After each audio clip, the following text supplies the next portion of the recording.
Archives of Prasar Bharati presents the timeless treasure of golden era.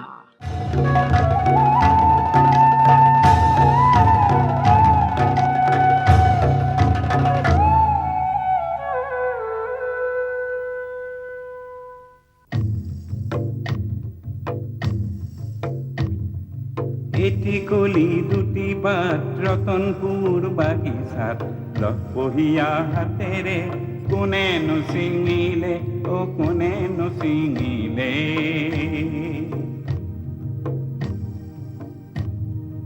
এন্ধাৰ কোলা চুলিৰে জবা ফুলৰ পাহিৰে পাপৰিবোৰ উৰুৱাই কোনে নোহাঁহিলে ও কোনে নোহাঁহিলে is the beverage that cuts across barriers of nation and class. For though you might like it your way, and I mine, everyone agrees that it is a cup that cheers.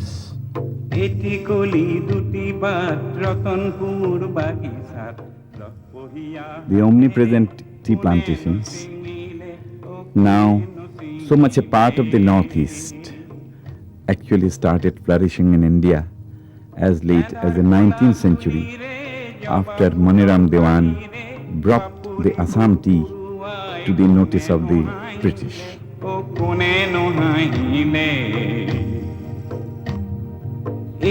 tea in Assam started around 1834, and most of the tea companies, big tea companies in Assam are over 100 years old. Tea has been going from strength to strength in Assam, and in this area we produce the best tea in the whole world. In the history of tea in Assam, the position of the Assamese planters is very significant in the sense they started tea growing together with the Britishers. Although today only a very small percentage of tea plantations are controlled by Assamese, but they were pioneers as much as the Britishers were. Now, this year we produced record crop of about 820 million. We are the biggest producer of tea in the whole world. Although our position as exporter has gone down, today probably we will occupy. From being the first in exports, we have come to the fourth position. Kenya, Sri Lanka, China, they have taken over. However, in the current year, in 97, we are doing well in exports. Russians have started buying, and I think our exports will reach about 180 million this year, worth about 1,500 crores. Till a few years ago, tea was the biggest export earning industry. Before that it was jute, then tea overtook jute. Today its export earnings are very small compared to what other industries are earning, like jewelry, sugar, and things like that. But what I think is very important about the tea industry, this is one industry that is labor intensive. In Assam alone, we employ over half a million workers, that's 530,000. But together with their dependents, it's almost 25 lakhs of people that we're looking after, which is almost 12% of the Assam's total population. And then the tea provides ancillary industries for people who are selling tea, selling jute bags, etc. That employs another 10 lakhs people probably, give jobs to 10 lakhs people. So that way it has got a place in national economy, because all we want in this country, or the most important thing we want in this country, is to give employment, provide employment. Tea being a sort of labor intensive industry provides employment. Now to give one job in tea industry, we have to invest probably a couple of lakhs. Now get one job in a manufacturing industry in electronics, your investment is over 30 lakhs. So that with a very small investment, you can provide big employment. That's most important in national economy. Tea is not an industry in Assam, it's a way of life. Every family in Assam, whether in middle class or lower middle class or in village, they are connected with tea one way or the other. I would say that in Assam, tea is in the blood of people. Now, it is like culture of a nation or culture of a particular group of people which is not visible, which is in it. Now you get the flavor of culture that you get today is mostly contributed by the tea industry. And visibly tea industry has done whatever is required for the state. We have done a lot of hospitals, schools, art centers, performing art centers. And I think without the tea industry, Assam would not have been what it is today. Now the whole communication system in Assam, the railways, even the waterways, which is not functioning today after the Bangladesh-Pakistani war, this was done by the tea industry. All these, we have the biggest network of railways in the whole of India. Now this fact is probably not known to people. Now we have the biggest roadways on per capita basis, per hectareage basis in Assam. It has been a long journey for Assam tea since the first auction on 10th January 1839, when 8 chests of tea were auctioned. The Guwahati Tea Auction Centre, which was opened in September 1970, is one of the largest tea auction centres in the world.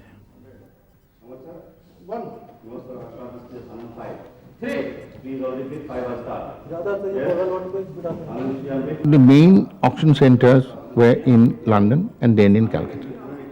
Now, Assam was agitating for an auction center, but the tea interest in Calcutta themselves, tea interest meaning producers, the tea brokers, they didn't want it in Assam because of infrastructure. They are living quite happily in Calcutta. Why should they want to come to Guwahati or somewhere else? But this was forced down by us in 1969-70. So you opened the Guwahati auctions in 71. Today Guwahati is the biggest auction center for cities. Calcutta is slowly coming down. London has closed down this year. So it's a natural flow of trade and commerce. And today I was very happy to say that Guwahati is selling the maximum amount of tea in the whole world, quantity-wise. All is not well in the Assam tea industry. Last year saw the tea industry make to the headlines for reasons that had nothing to do with productivity, and the hot flavor was of insurgency. Stories of extortion became public, and the extortionists justified their demands, saying that the tea companies made profits and should repay the people of Assam. When it first started, as I told you, about 89-90, and it was at its peak, for the first time we were exposed to a fierce psychosis. They made demands, heavy demands of money, varying from 20 lakhs to 50 lakhs to a crore. And we decided, I was then the chairman of Indian Tea Association, we decided not to pay. That resulted in abduction of some people, killing of some managers, and mental harassment over telephone calls, letters, almost every day or sometimes 5 times a day. Some people paid up. I can see their predicament, although we officially said we mustn't pay, because more we paid, more guns they buy, stronger they become. But production has not been affected. So that way the industry as such has not been affected financially or commercially. But regarding the morale of people, certainly it has affected very badly. And a lot of people who would have otherwise come to tea industry did not come to tea industry. Life in the tea gardens was never easy, but it had also become perilous now. And I do hope that the political turmoil will ease sometime soon and that peace returns to this homeland of mine.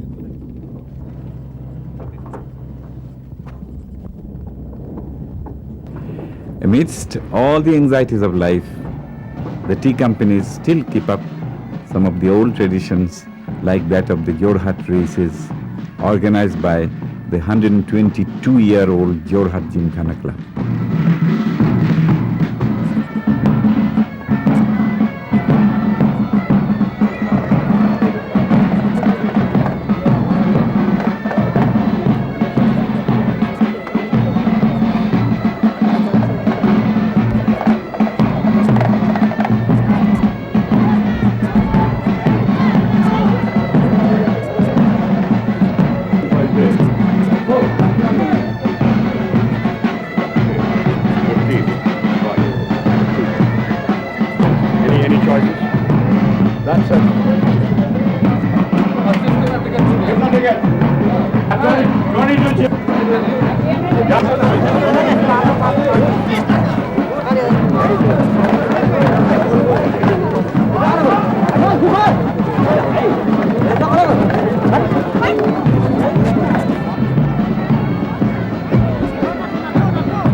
And the band strikes a cheerful note as people let their hair down to enjoy.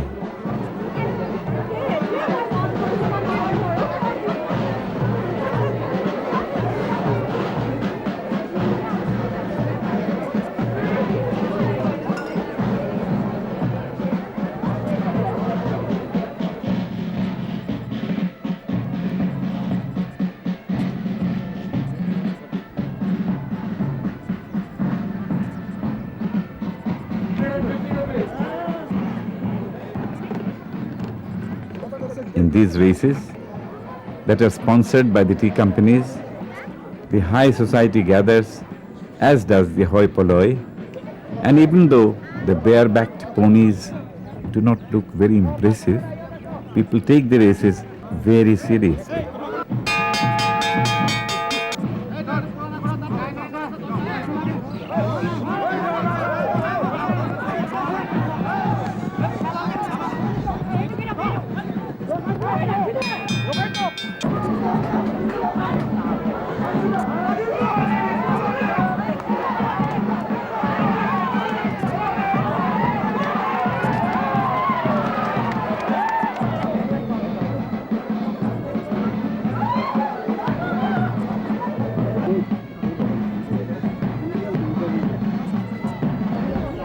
Tokens are bought, bets placed, and when the races begin, people watch with bated breath, each wanting his or her pony to win. And for some of our spectators, there seems to be even more interesting stuff to watch. Catching up.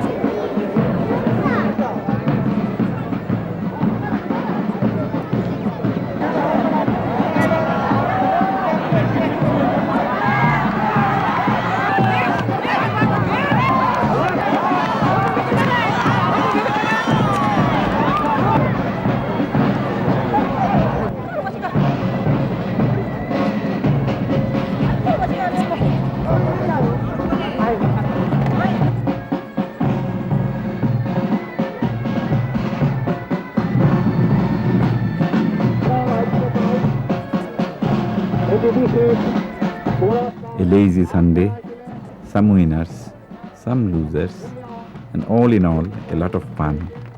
And we left them thus.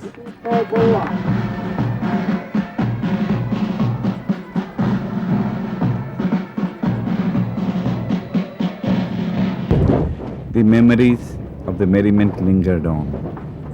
But where soon a feeling of sadness also crept in, as I was once again reminded that these are troubled times. The army is everywhere, trying to protect lives and curb violence.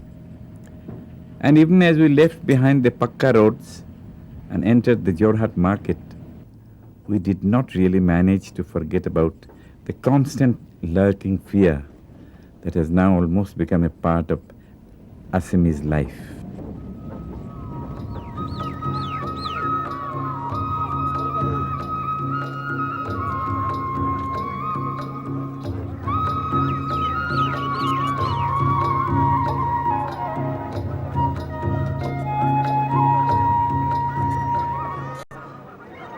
Jorhat means twin markets.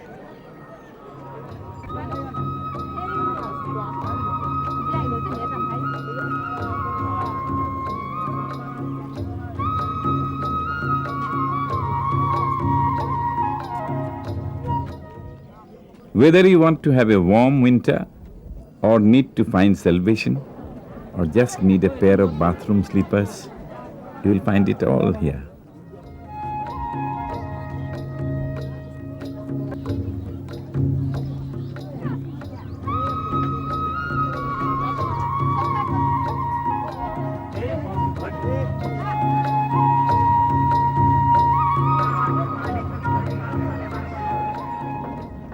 Driving down the roads to Potasali in the Nameri National Park, I finally found total peace in a place where the loudest sound is that of a bird chirping, or shall I say singing.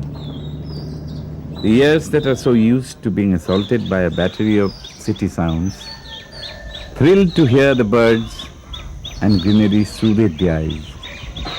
I realized that paradise was not lost yet.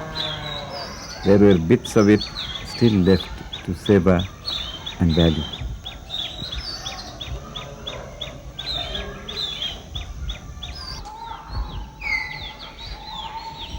Pete, you have come from Germany, Yeah. all the way from Germany. You're a bird watcher. Yeah. What is that? Some minutes before I heard the hill miner, or talking miner. They called in Germany this Beo, similar to the voice of. How do you like this eco camp, which is only 3 years old? I like it. It's very comfortable. The tents are very good, clean, and bathrooms? the bathroom also very clean, and you have water and electricity. I need no more for sleeping. That's very good here. We are just arrived, but some days before we stay here also for 2 days. And we saw in the park more than 112 different species of birds, and also some very interested mammals. So we saw the yellow-throated marten. Very, very impressive for me. Yeah. So we'll come again to our Assam?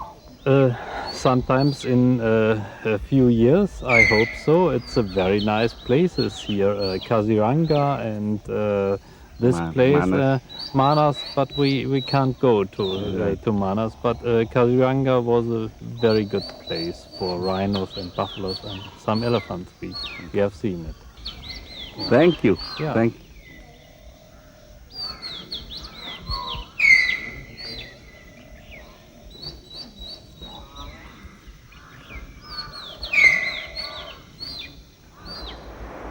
And near this bit of paradise, there also flows a pristine river where you can try to catch a bit of fish.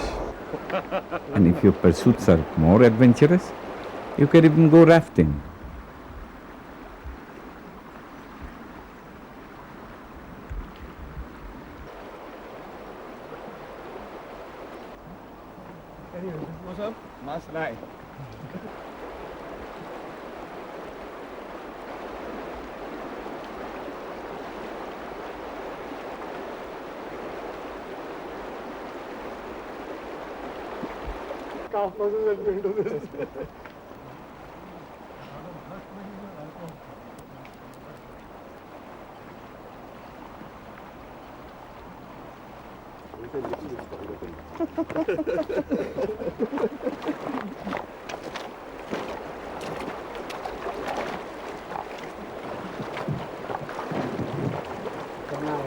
Sipping a drink, a fishing line in hand, breathing in the cool and clean air as one flows along, life could hardly get better.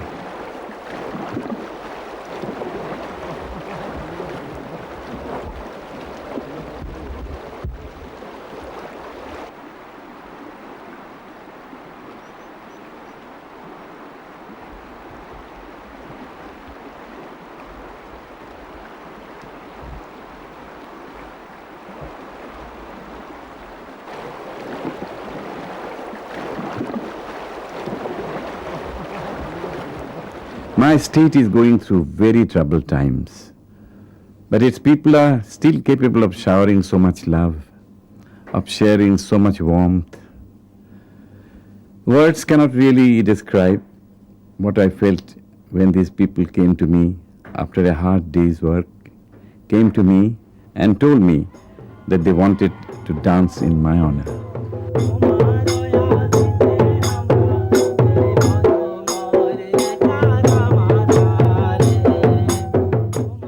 Cold was the night.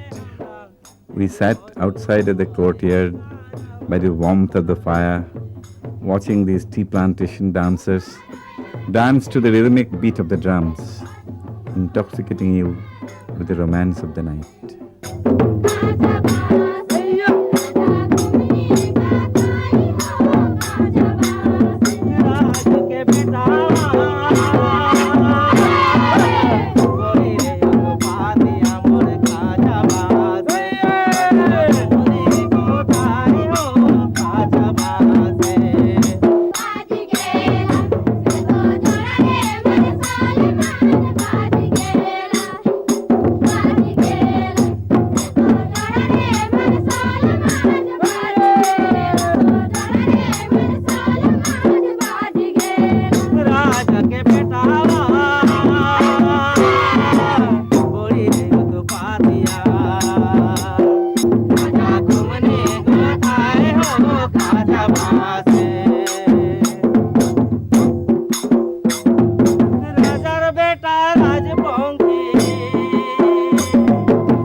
Gala